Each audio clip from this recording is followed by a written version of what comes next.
ng bayan, maasahan anumang panahon. Magandang oras po sa ating lahat. Narito ang update sa lagay ng panahon ngayon at sa susunod na 24 oras. Sa kasalukuyan ay may minomonitor tayong dalawang low pressure area sa loob at labas ng ating area of responsibility. Samantalang southwest monsoon o habagat pa rin ang makakaapekto sa Luzon. Dahil nga sa habagat, asahan ang mga kalat-kalat na pag-ulan sa bahagi ng Zambales at Bataan at posible ang mga pagbaha at paggunang lupa lalo na kung may mga katamtaman hanggang sa malalakas na pag-ulan. Samantala, makakaranas naman ng maulap na kalangitan na may mga kalat-kalat na pag-ulan na may kasamang localized thunderstorms sa bahagi ng Ilocos Region, Cordillera Administrative Region, Cagayan Valley at ang nalalabing bahagi ng Central Luzon. Dulot pa rin ito ng southwest monsoon kaya posible pa rin ang mga pagbaha at landslides lalo na kung may mga katamtaman hanggang sa kung minsan ay malalakas na pag-ulan.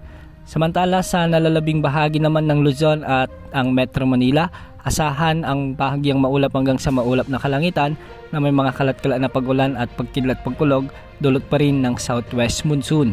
Posible rin ang mga pagbaha at pagguho ng lupa lalo na kung may mga severe thunderstorms na umiiral. Samantala sa nalalabing bahagi ng bansa, asahan naman ang bagyang maulap hanggang sa maulap na kalangitan na may mga kalat-kalat na pag-ulan at pagkidlat pagkulog dulot naman ng mga localized thunderstorms.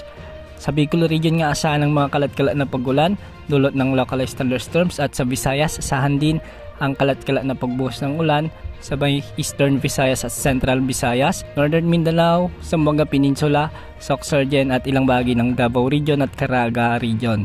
Ang mga lugar na ito ay posible ring makaranas ng mga flash floods at landslides lalo na kung may mga severe thunderstorms. Para naman sa update sa ating binabantayang low pressure area, ang isang low pressure area ay huling namatan ng Pag-asa sa layong 830 kilometers east-northeast ng extreme northern Luzon.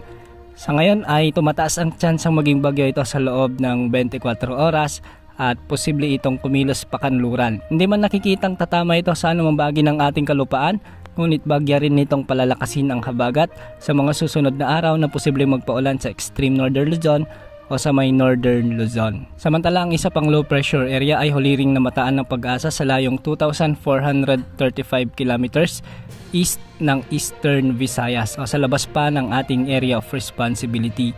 Ayon sa Tropical Cyclone Threat Potential Forecast ng Pag-asa, inaasahang kikilos ito ng hilagang kanluran at posibleng pumasok sa ating area of responsibility sa susunod na linggo. Posible rin itong maging bagyo at posible ring manghila ng habagat na siyang magpapaulan din sa malaking bahagi ng bansa sa susunod na linggo. Ang susunod na dalawang pangalan na bagyo na ilalabas ng Pag-asa ay bagyong Ferdy at Hiner. Bukas asahan pa rin ang pag-iral ng habagat sa may northern Luzon at asahan din ang mga kalat-kalat na pag-ulan lalo na sa hapon at gabi sa malaking bahagi ng bansa dulot ng mga localized thunderstorms. Yan ang update sa lagay ng panahon. Ito pong weather update ng bayan, maasahan anumang panahon.